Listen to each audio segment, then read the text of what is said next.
Welcome to the Deep Dive. This is the show where we really get into some fascinating source material, pull out the core ideas, and, well, talk them through. Exactly. And today we're looking at something pretty mind-bending. It's from the Vincent Crown podcast. That's right. Specifically, their exploration of a concept called Témenos. The city between two times. And this larger idea they have, mapping the invisible reality. It really pushes you to think differently about what a city even is. Totally. Forget maps and buildings in the usual sense. This is something else. Yeah, it reminds me a bit, maybe distantly, of things like Marco Polo's travels, Il Milione, or perhaps more fittingly, Italo Calvino's Invisible Cities. Oh, definitely Calvino. Those cities weren't real places, but they felt incredibly true, didn't they? Symbolically. Deeply resonant. And this podcast, Mapping the Invisible Reality, it sort of picks up that thread, but wow, it takes it somewhere completely new. It really does. What I find so interesting is how, right off the bat, the source material just completely redefines city. It says there are these places, they don't exist physically, like out there in the world. Right. But they insist. They exist within us, deeply. Like a melody you can't get out of your head. The podcast uses that comparison, right? Yeah, like a melody that doesn't cease, vibrating inside us, always there, on the edge of an unsaid thought, an emotion barely born. It's not just pretty words. It's presented as a fundamental way our inner lives are structured. It is genuinely hard to wrap your head around at first. You don't, walk there. You don't see these places with your eyes. Nope. They're described as spaces of consciousness, folds of the soul. Territories suspended between dream and memory. It suggests a whole different kind of navigation, doesn't it? An internal one. We have to kind of recalibrate how we perceive things. Absolutely. And the source is clear, this whole cartography of the invisible. It's not about, listing facts or telling stories chronologically like you would for London or Tokyo. Right, not a history lesson. It's about the echoes, the vibrations that make up these internal landscapes.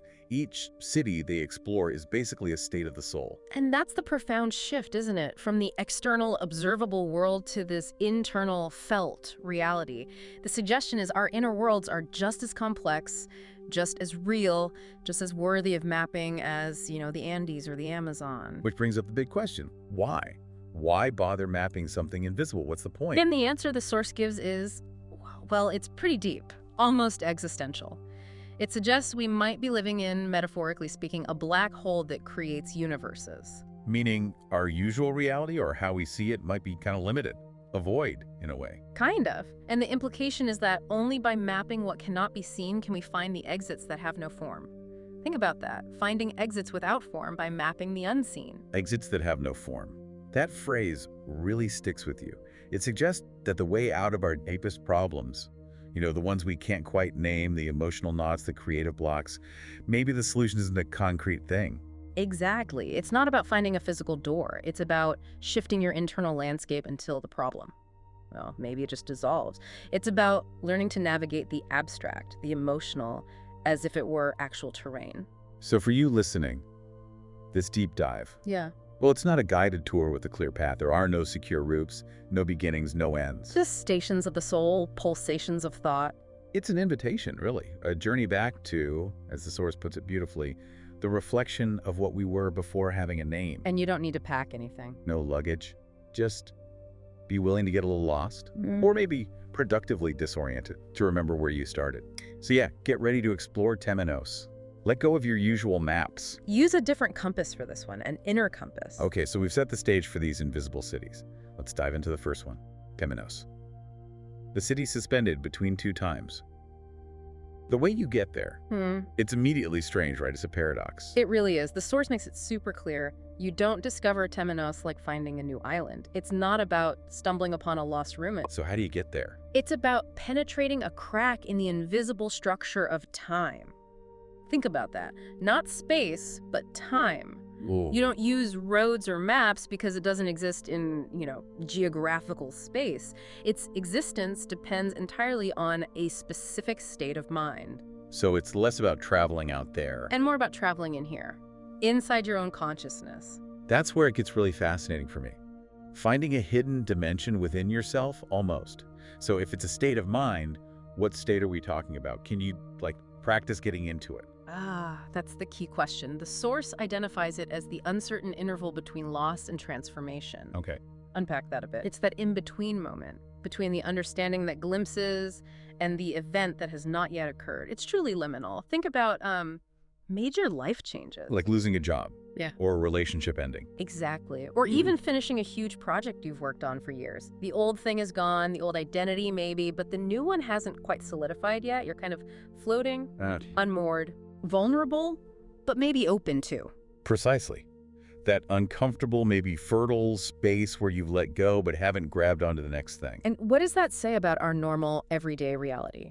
Because Témenos doesn't just appear dramatically, does it? It shows up for your consciousness, not your eyes. Right. It needs a slight misalignment, a sensation of displacement, a minimal alteration in the texture of the present moment. It's subtle. It implies our usual perception is pretty rigid, like we have these filters up all the time. Témenos isn't out there waiting to be seen when the filter drops. It's more like it's always there, just slightly out of phase with our normal awareness. Like tuning a radio. Exactly like tuning a radio. It's always broadcasting, but you need that tiny adjustment, that slight misalignment, that moment where your focus softens, your expectations drop. Then you can perceive it. You become receptive. And the most paradoxical part is how you actually find it. You don't find it by looking for it. Nope. Completely the opposite. The source says the city reveals itself when all searching has ceased. When you've basically given up trying. Pretty much. When you've crossed without knowing the threshold that separates desire from renunciation, it just appears when nothing is expected. That's huge.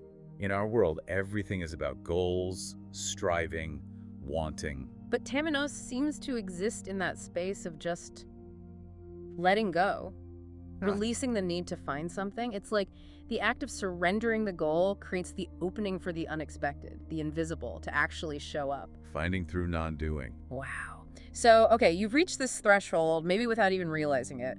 What's the first contact actually like? It's not like seeing city lights appear on the horizon. Definitely not. The source describes it as primarily olfactory, vibrational, atmospheric. You smell it and feel it before you see anything, if you even see it in the usual way. Imagine that. Your dominant sense, sight, is suddenly irrelevant. The first thing is this impossible aroma. Impossible how? It's described as a mix of ancient mineral and unwritten paper. Think about that smell, deep earth, old stones, combined with the potential of blank pages, stories not yet written. That's evocative. And it doesn't just drift by. It apparently settles in your throat as if it had always been there. Like a deep, sudden cellular recognition, a sense of homecoming to a place you never knew. Wild. And then there's sound. Or vibration. Yeah, after the aroma comes a hum, a grave and sustained note. But get this, it doesn't come from outside. Where does it come from then? From within one's own perception. It's as if your own thoughts suddenly gained sound mass. So the city isn't just something you step into, it's literally unfurling from you. Your consciousness is the landscape. That seems to be exactly it. The source really hammers this home. The city starts to take shape, not from any approaching horizon, but from within oneself. Like remembering a dream. Precisely. As the memory of a forgotten dream manifests, diffuse, coherent in its strangeness, intensely familiar. You know that feeling in a dream where things are bizarre but make perfect sense in the dream? Oh yeah. Dream logic. Témenos appears with that kind of logic. Utterly strange, yet deeply familiar on some level you can't quite place.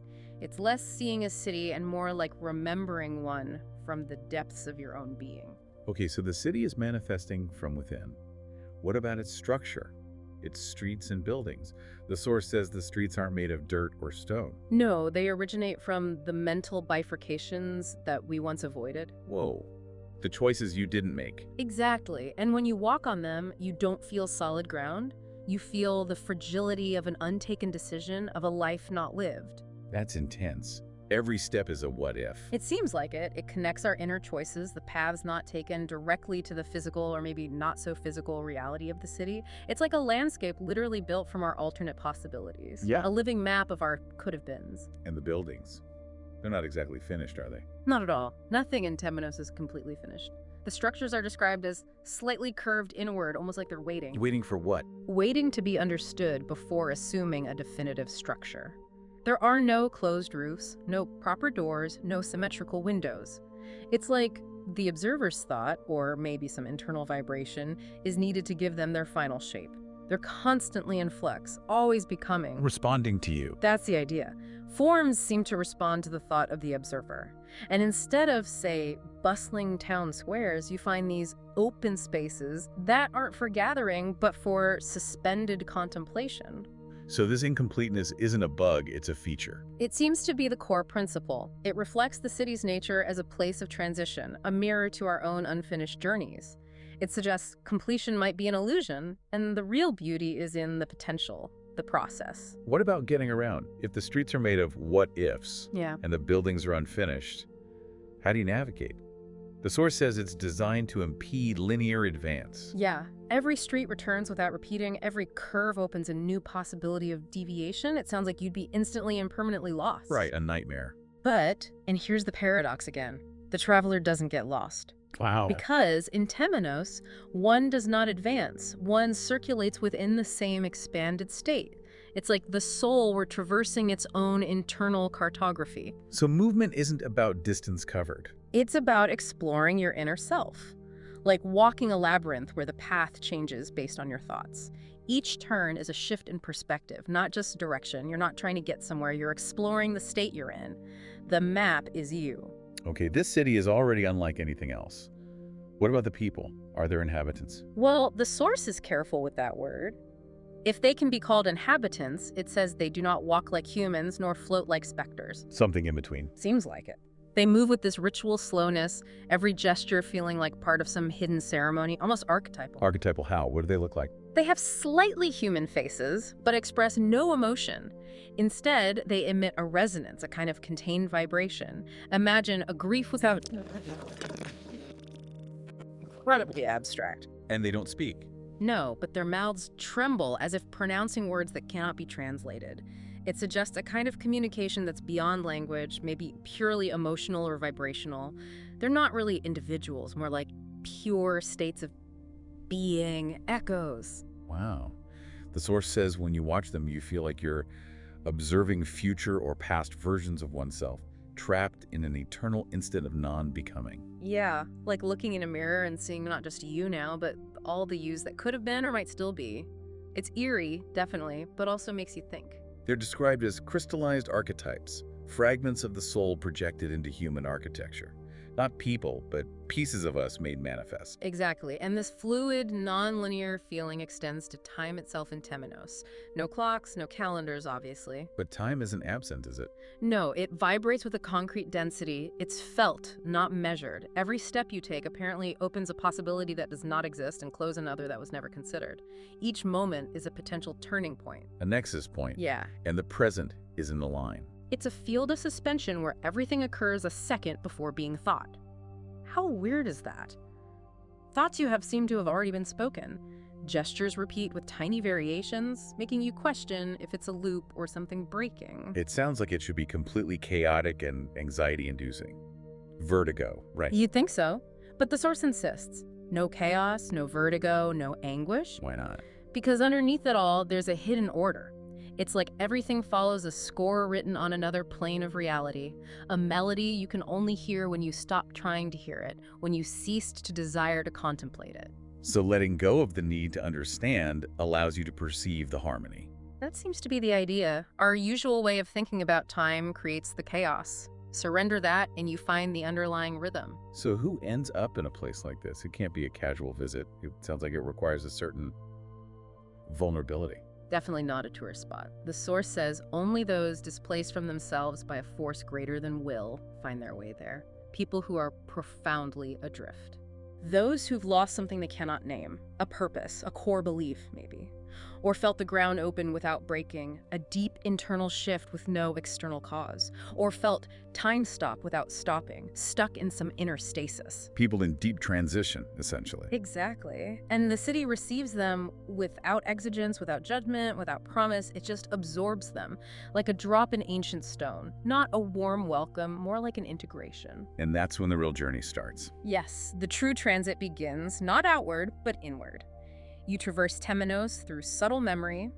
Every corner evokes an unlived moment, a forgotten decision, an emotion that did not come to fruition. That's sad. There's no explicit pain, the source says, but an atmospheric sadness, like the whole city breathes the weight of the unfulfilled. It's not sharp grief, but a pervasive melancholy, an atmosphere for confronting all the might-have-beens. Okay, so this journey inward, this confrontation with the unfulfilled, where does it lead? The source says something really striking. There's no exit. Yeah, but not in a trapped way. It's because one never entered from outside. Témenos is inscribed in the soul itself. You can't leave something that's part of you. So how does the experience resolve itself? Or does it? It seems to fade rather than end. Témenos is the architectural manifestation of the instant before change. It keeps unfolding like a book that writes the reader until you fully grasp the vibration of that threshold. Understand the state you're in. Kind of.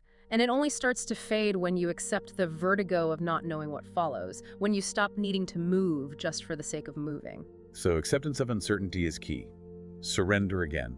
It seems so. It speaks to that idea that true understanding isn't reaching a final answer, but fully embracing the process, the transition itself. And this ties back to the architecture, the incompleteness being a kind of wisdom. Exactly. The city isn't about balance or equilibrium, but the harmony of what does not come to fruition. Everything is half-built, deliberately so. Why deliberately? As fidelity to a superior law, that of the essential fragment. Incompleteness isn't a flaw, it's a form of wisdom. Wow. So no finished towers, no clear signs. All deliberately stopped before realization. The whole city is a reminder that all fullness is fiction, and the real beauty lies in leaving a margin open to mystery. It challenges our obsession with completion. Asking us to find beauty and the potential, the almost. Precisely, in the always becoming. And this feeling of constant change is reflected in just moving through it. You could wander for years, the source says, and never take the same path twice. Not because it's physically huge, but because each journey transforms with the one who traverses it. The same street feels different depending on your internal state. Your emotions literally change the landscape. That's the implication. And then there are the mirrors. They're everywhere, apparently, but they do not reflect. What do then? They observe the image. Instead of your face, they show a suspended scene, a memory you never had, a possibility that perhaps belongs to you or to another. So they're not for confirming who you are. But for showing its dissolution, undermining your fixed sense of self. And they react to you. Some deform, others activate with a fallen tear or a sincere thought. Yeah, revealing deeper layers based on your genuine emotional state. And get this, none are broken, but every single one has a minimal crack. A flaw. Described as an ancestral error, a mark of origin, signifying that even the most sacred must contain a slight tremor to remain alive. Imperfection as essential for life. The crack where the light gets in. Exactly that idea. And hidden away in corners, you find these strange figures. The ones carved from something between stone and flesh. Right, like crystallized will. They're not statues, they're warnings. Ah. Eyes closed, or with an expression of incomplete revelation, none look finished. Time stopped them just before the final gesture. Frozen potential. Embodiments of choices almost made, actions almost taken, and when you're near them, you might hear a soundless phrase. Hear how? Understood with the chest, not the mind.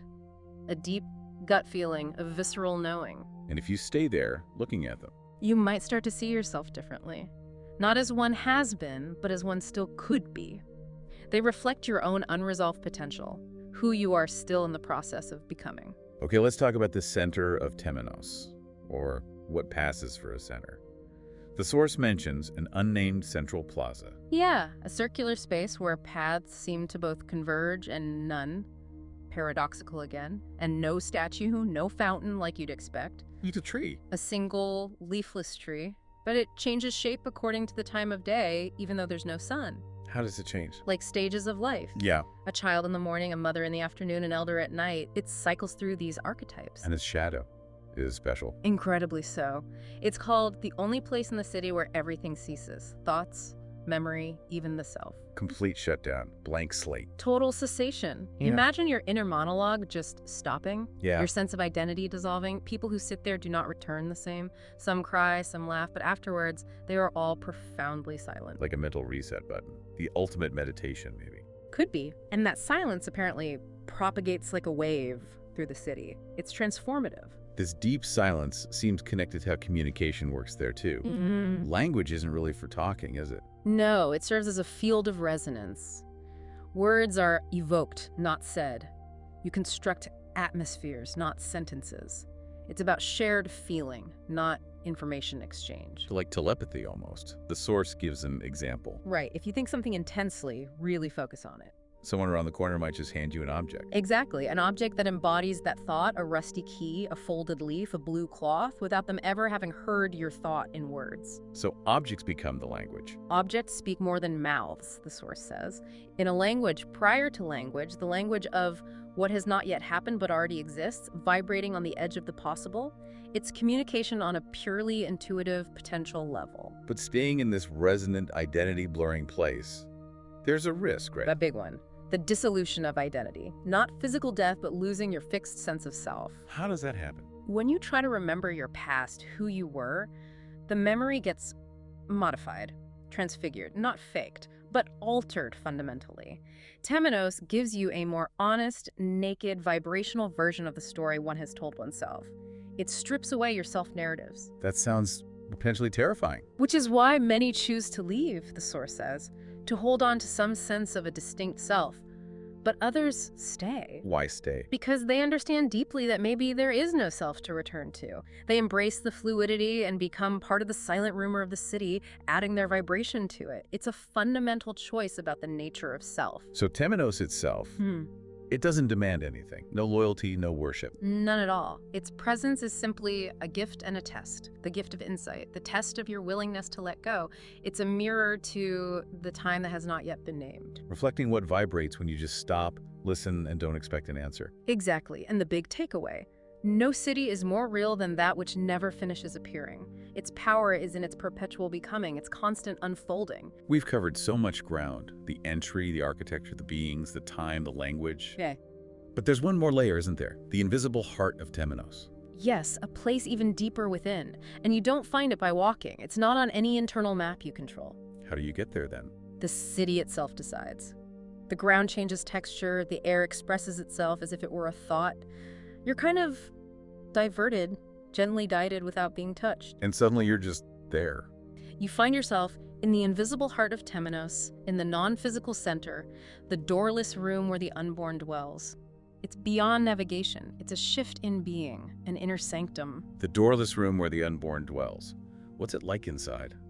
No clear forms, just a soft, silent vastness. Not empty, but not full either. Like space itself were in a state of gestation. Gestation, like a cosmic womb. That's the feeling. The silence isn't empty. It's a dense, vibrating presence, like a womb breathing slowly. Every particle is charged with unexpressed, maybe inexpressible, meaning raw potential. And what do you perceive there? Not visions. Something more radical. You perceive all possible things that did not come to exist. Oh, wow. All the unchosen paths. Ideas never formulated, lives never chosen, actions never dared. But crucially, it's not felt as regret. How's it felt then? As a sweet certainty. A gentle awareness, like a melody that has barely begun to tune. You just perceive the vastness of unlived potential without the sting of loss. It just is, the silent hum of possibility. Staying there must change you profoundly. Massively. The source says memory blurs even further. The self feels too small, like clothing too tight. Your expanded body seeks new folds to house itself, a radical expansion of being. And there are observers. Personified emotion. Diffuse figures, yeah. They watch, waiting for something to mature within the visitor, and then they just vanish, their role fulfilled. So this transformation, is this the ultimate purpose of Témenos? It seems to be. Its architecture is really an atmosphere, constantly shifting a vault of thick light, an infinite plane reflecting thoughts, always mirroring your inner state. And all these forms reveal the instant prior to creation. Not creation of worlds, but of meanings. This is where it all begins, where emotions get their first pulse before they have names, symbols form before words, structures sketched in something finer than time before they become our reality, cities, bodies, choices. The absolute ground zero of significance. Exactly. And Témenos was made, the source suggests, not to be inhabited or even understood, but to be felt. Felt by who? By those who've lost all certainty but still have that impulse to look. Not seeking answers, just looking. Openly, without demand. And in that open looking, a different kind of perception can bloom, one that breaks the ordinary coordinates of the world. A perception seeking not meaning but attunement, not interpretation but presence, just being resonant with what is. And when you leave this core, if you leave, You are fundamentally not the same. Something gets inscribed in the vibration of your being, not an idea, not a belief. but a resonance, Yeah. a mute music. Yeah, that keeps playing inside you even when you forget where it came from. A permanent vibrational shift. And the world looks different afterwards. Everything that seemed broken or separate starts to feel connected, part of a single fabric, made of absences, pauses, of what never was, but whose possibility is enough to sustain the beauty of the real. Wow. The power of the potential. The city didn't change, but your way of seeing it did, because Témenos does not give answers, but transforms the questions. And it does not dispel the fog, but teaches how to breathe within it. That's beautiful. It empowers you to live with ambiguity. Exactly. And so afterwards, even just a normal street corner, a random stone, it all seems to vibrate differently. With a deeper, more infinite stillness, it's a lasting change in how you perceive everything. Well, that was quite a journey, a deep dive into Témenos, the city that's not on any map, but exists somehow inside us. We've touched on its strange entry, its forever unfinished state, its archetypal inhabitants, its fluid time, its resonant language. And ultimately, its role as this mirror for our unlived lives, a catalyst for really profound internal change. It's a lot to take in. It really is. This whole deep dive, exploring this source material, it really makes you question the very nature of reality, doesn't it? If cities like this can exist inside us, shaped by our inner states and choices, well, what other invisible landscapes are we carrying around? Right. What else is in there waiting to be mapped? If only we knew how to shift our focus, how to tune in to perceive it. It suggests our inner worlds are vastly richer and more influential than we generally acknowledge. It definitely leaves you thinking that maybe the most real places aren't the physical ones we can point to. Maybe they're the ones, like Témenos, that are always in flux, always becoming, just like us. So the question for you, listening, after hearing all this about Témenos, what invisible city, what landscape of potential or memory might be waiting inside you to be explored today? A powerful thought to sit with. Thank you for joining us on this really quite transformative deep dive. Until next time, keep exploring those hidden maps within.